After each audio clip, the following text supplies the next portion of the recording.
Okay, everybody, welcome back. That last session was quite interesting. So hopefully you're all converts to the use of technology and what it can do for you. It is a great enabler, and I think it is useful to use it as something that helps you in your specific circumstances. So it won't be the same for everybody. You may use bits of it that others may not use. Now we're moving on to my good clients from Hamilton, and thank you guys for coming down from Hamilton this morning. Committed to the cause, these guys are, and they're going to talk to you about some investment analysis. So we're changing gears again, and we're going to talk about investing. Dougal and Meta have been clients of mine for only about a year, and I've been very impressed at how they've really engaged with the whole process in the Money Matrix program. They do their 7-day focus religiously, by the way, those of you in the Money Matrix who are paying attention. And I'm really impressed. I'm looking forward to, though, taking them to some of those lines of resistance, which we're working on at the moment. I've got a couple lined up, so we'll have some fun with those. Also, their understanding of value investing is at quite a strong level, and I thought that you'd benefit from hearing from them as to what they've been up to with their investing efforts. So I'll pass you over now to Meta and Dougal, and they'll just take you for the next 25 minutes or so.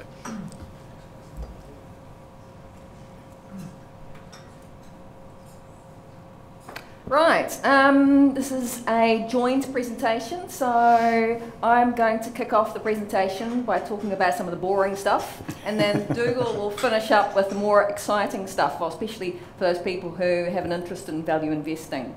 Our journey into this has come from a place where both of us work for organisation, so we don't have our own company, so we generate a lot of income, and we were looking for a way to invest that money.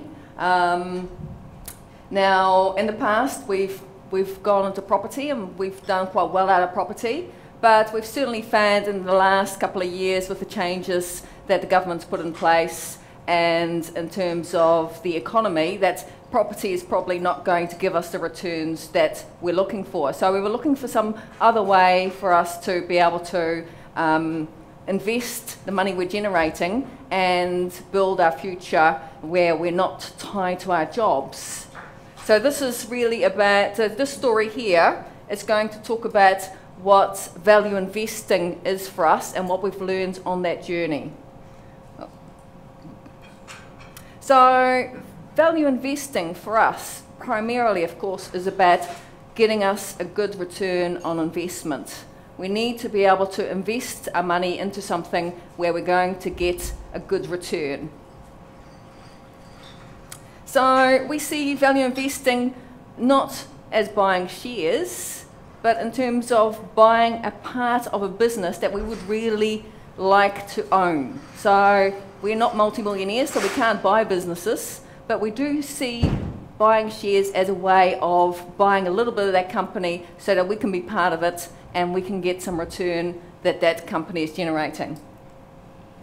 And of course, finally, one of the most key things that we found for value investing is it's about buying the shares below their intrinsic value. So we need to be able to find out what that company is worth so that we know at what price we need to buy that company at.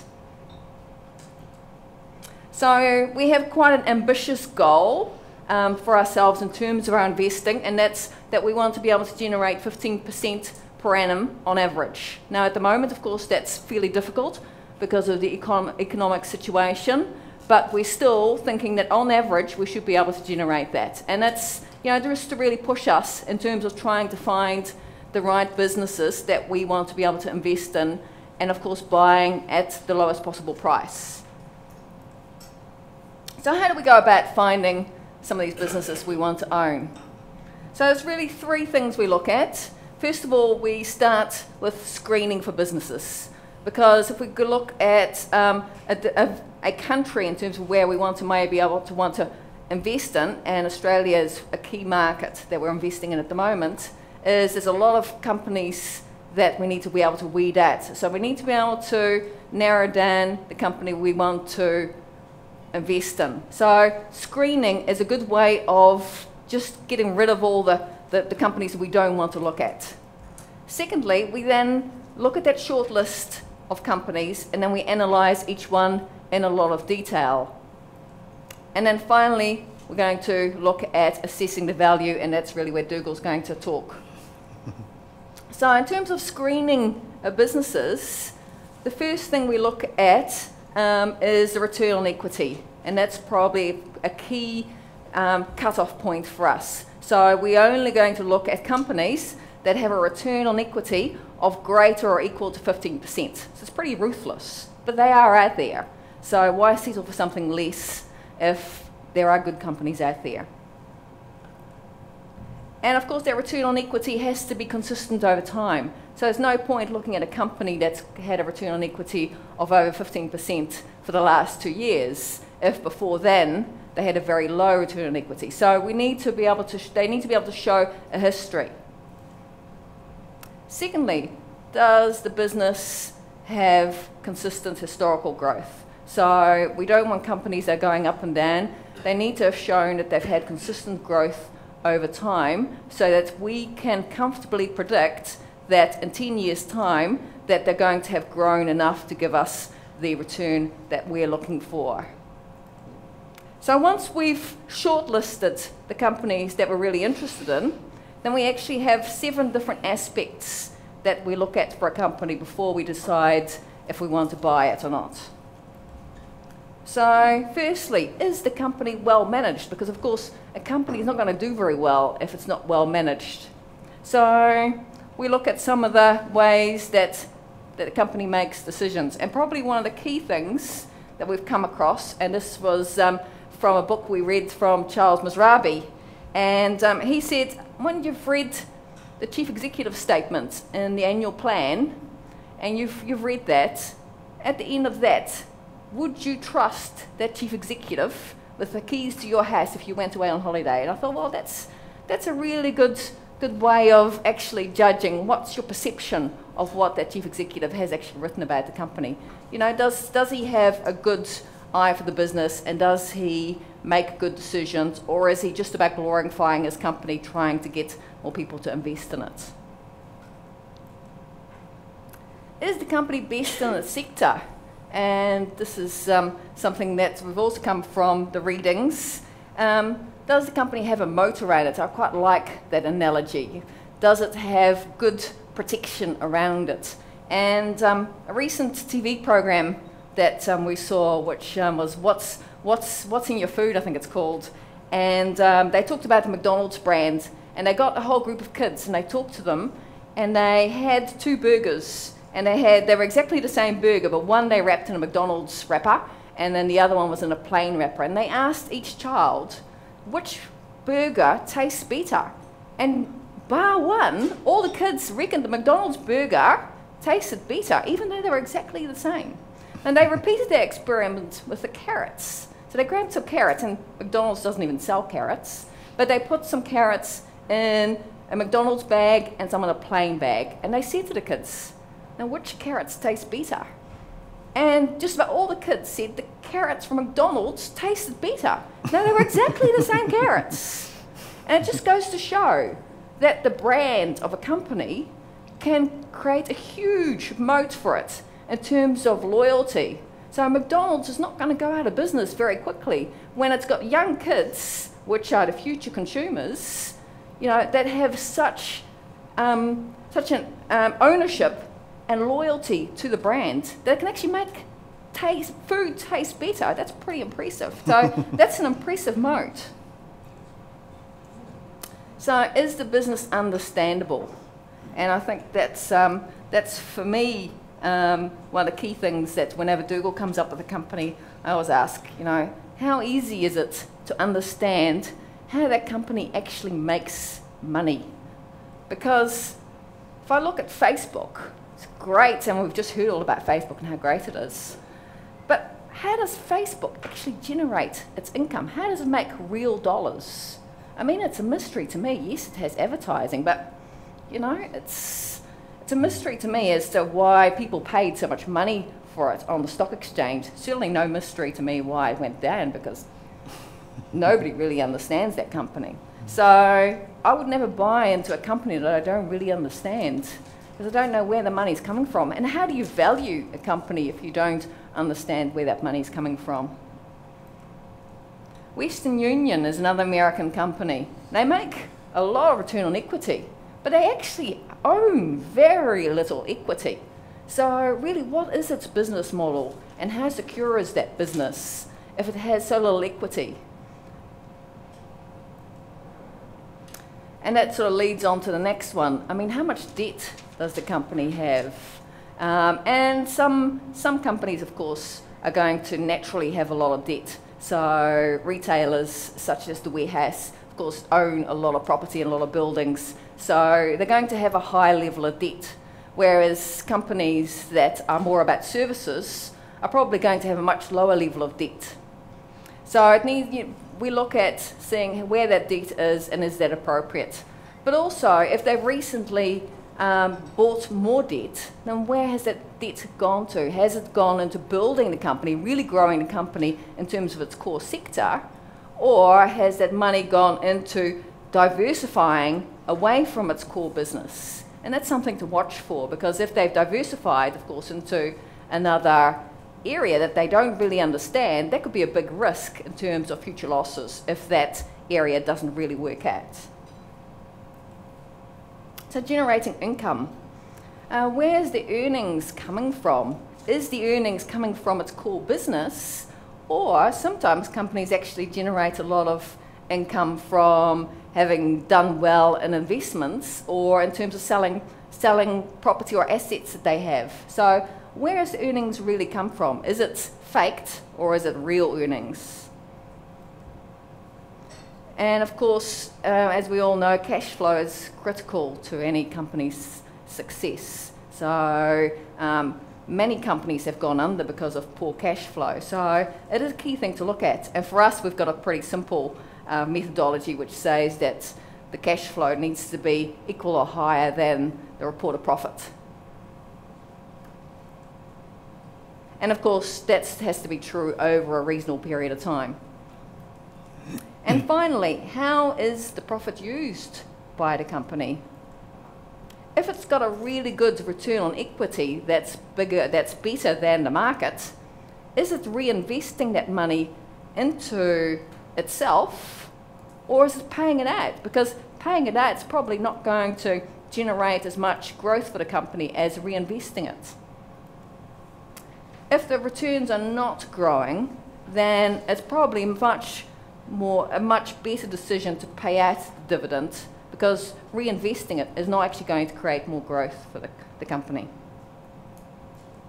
I'm now going to hand it over to Dougal for the more interesting part of the presentation to talk about how to value the company.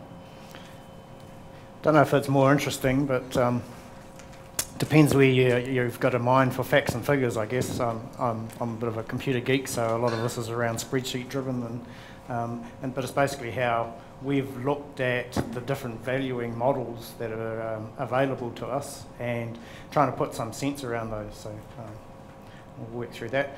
So I've come up with a model that uses multiple value calculations, and that's basically to provide us more comfort around the value that we estimate the company to be worth and what level we'd be prepared to pay for that business. So several models, and I did a lot of Googling and reading of books to come up with a lot of the model. So it's in a spreadsheet format, and we've got core inputs that you'd look to put in as part of any analysis. So key to this is around looking at the average price to earnings ratio that it's had over the last hopefully 10 years, if you can get 10 years worth of data. And I use a working area over to the right here to actually work out what the average was, and you can get that from, I use Morningstar as a website that I get primarily the information from, but there's a number of them out there, Yahoo and others that have similar numbers that you can get the right figures, or you can actually troll through the annual reports for the company on their websites. Also then look at the return on equity reported numbers, and again I do the average over 10 years. And in some cases you'll see in the averages, the annual figures, that the average might change due to the company circumstances, and sometimes I go back 5 years or 6 years only. So, and then looking at the dividend, the payout ratio, so how much they're paying out in dividends. And again, you can use an average for that, or you can just use the previous 12 months one. And obviously what they pay out is, what they don't pay out is the returned, and that's calculated for you. Then I look at the current earnings per share based off their latest numbers, and their current equity per share, basically their book value. So plugging those numbers in and their current price, and I generally start with an adopted price equal to their current price. And the next model here that we look at is what's called the old school five-fold 10-year analysis. And it's basically giving you a projection of if the earnings continue at the return on equity rate and they retain so much into the business and they pay out so much in dividends, what the growth in the equity per share would be and what your dividend yield would be. And it projects that out 10 years. And then the future value in 10 years is basically your average price to earnings ratio. So your earnings in year 10 will be $19.73, and at a PE ratio of 14.12, the future value of the company in 10 years should be a share price around the $278. And then adding up the dividends that were paid out at the time, you get a total yield of the $302. Now what we're looking for in this model is to try and get a multiple where the future value is at least 5 times greater than the current value. And the reason for 5 is basically over 10 years, if the growth has been a multiple of 5 times, then that equates to a 17.5% compounding annual return. So that's quite attractive. So we're looking to try and get this multiple over 10, and if you want to build in a margin of safety, then you might want to look at a higher multiple. And what I do is, if we put in the current price of $34, then you'd be looking at a multiple of 8.91, and what I try to do is adjust the multiple to increase. So if we go to CCL, where the multiple's 3.58 at $8 and their current price is $13, then you might want to adjust that down to $7 and even further to $6 until you try to get near your multiple of 5, and that gives you more of a intrinsic value of the company. So that's one model, and that gives a bit of a steer. And the next model I looked at was the Benjamin Graham formula, and probably all aware of that one, and you've probably read it in the books and different things. And that uses the earnings per share number from up in the core inputs. But what I found with this model was that you've got to try and predict what their annual earnings growth is going to be. So it's based on annual earnings growth and what your current bond rate is, or whatever your safe investment rate you want to use. And then it works out using the Benjamin Graham formula that the intrinsic value is 1343, which is pretty close to the 13.8. But the Benjamin Graham formula works on says that the price to earnings ratio for a zero growth company is 8.5, and some modern day, I guess, valuers say that that's probably a bit light now, or a bit loose, and they say that a better rate is 7. So that's where I've used this old school intrinsic value ratio, and it says it's probably closer to 10.8, 10.39 based on earnings for the company. So that's another steer, and generally we're looking for the multiple, the adopted price to get a multiple of 5 to be lower than the earnings one. So that's giving me a steer there. The next one I looked at was the stock value intrinsic calculation, and stock value was the website that MyClimbs used to be. When MyClimbs changed, when they first started out, they were called Stockfell, and then they changed to MyClimbs.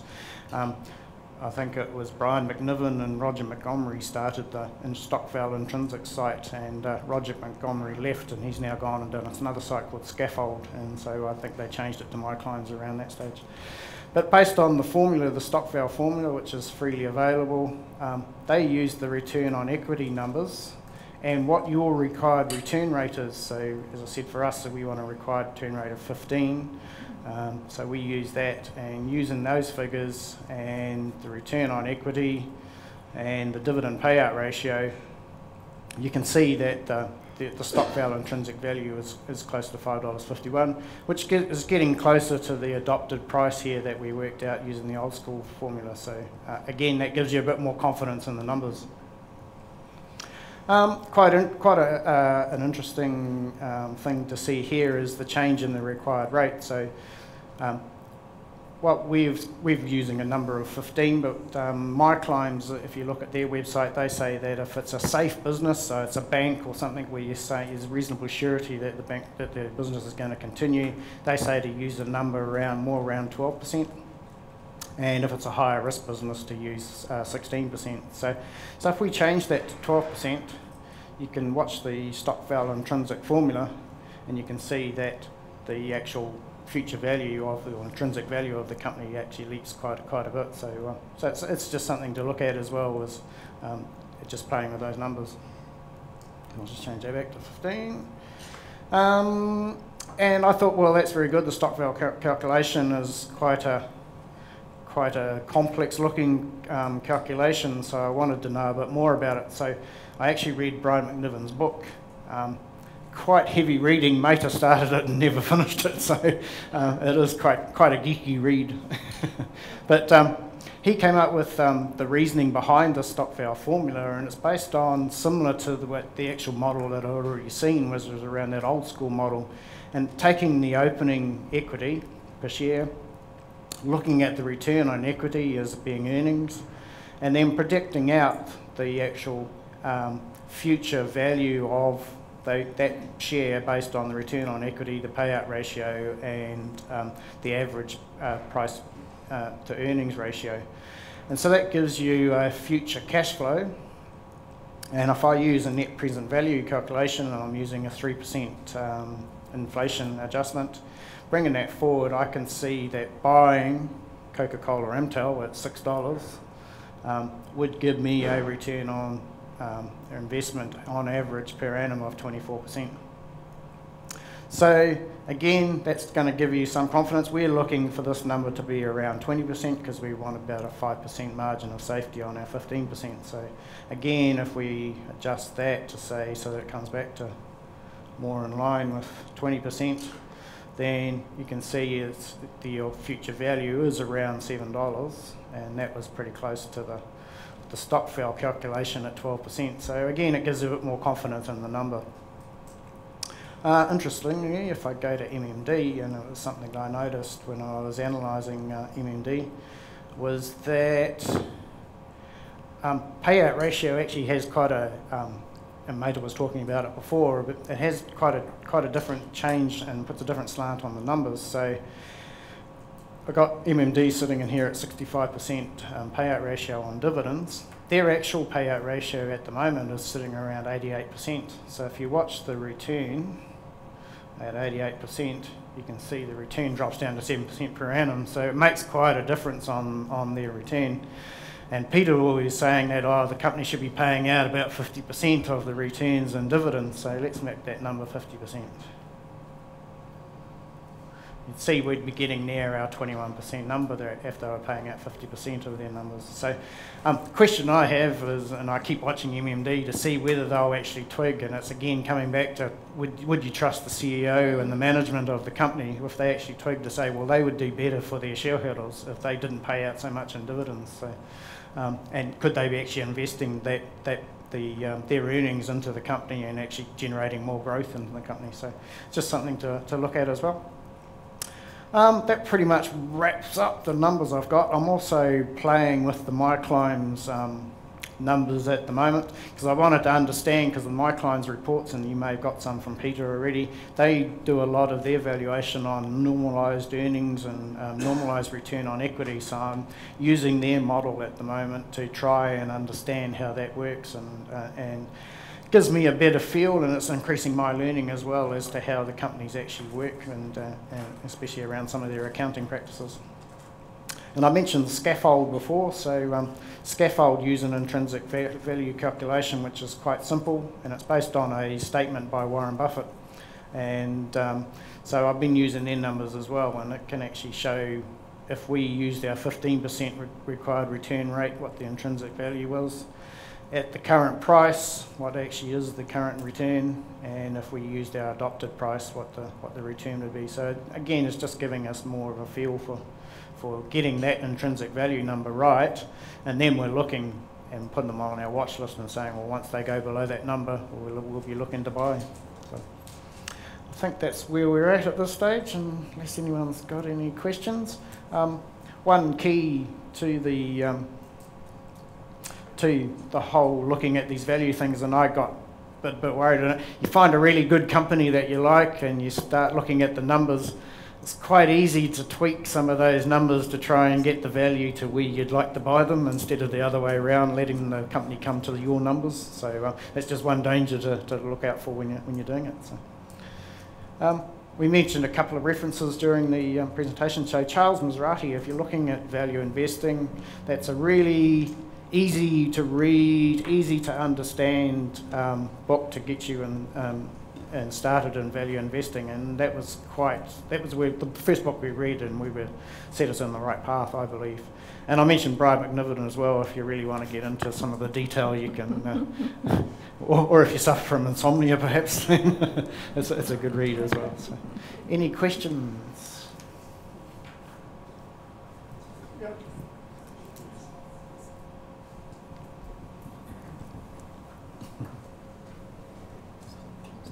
Don't know if I better answer them, but we'll see.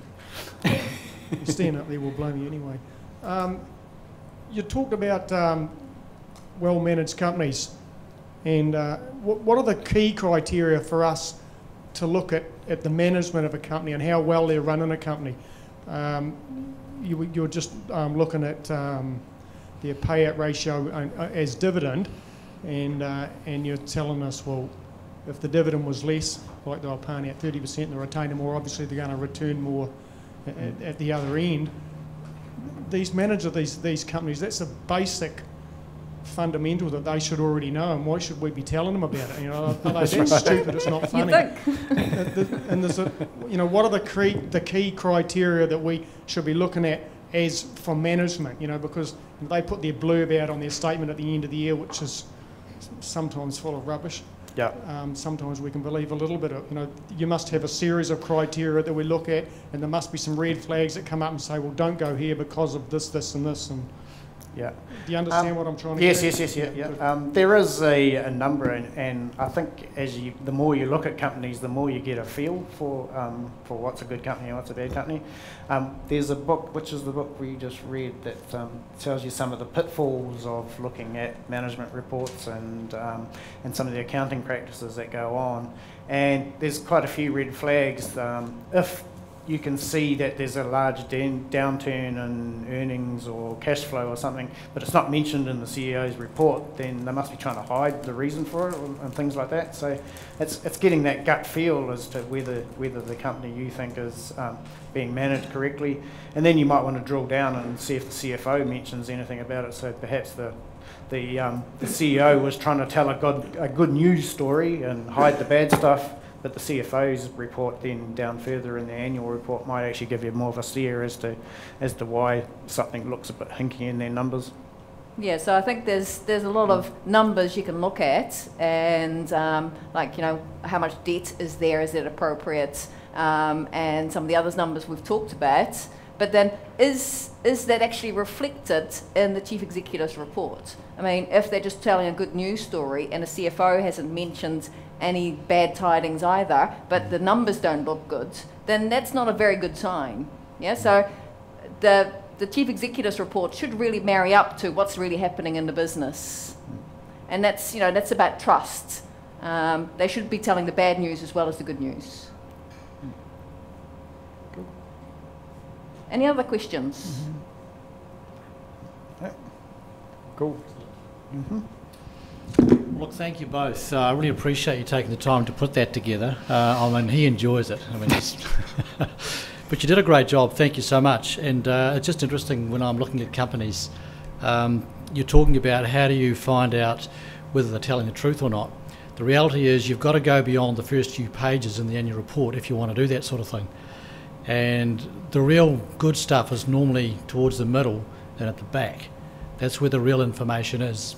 The things in the first few pages might be of noteworthy or newsworthiness, but not necessarily of that much value. But you may start at the front. But you made a good point, I think, of looking at what the chairman is saying, who's kind of the, I call them a cheerleader, actually. And you know what a cheerleader does, right? And politicians are the same. Fund managers are the same. A lot of advisors are similar. You know, they kind of trumpet the cause rather than have anything meaningful to say. And sometimes the chairperson is that cheerleader. So comparing that with what's really going on in the business is quite a good test. And that analogy of would you give them the keys to your house, I think that's good. So look, I just want you to show your appreciation for Dougal and Manta. They've come all the way from Hamilton. Thank you.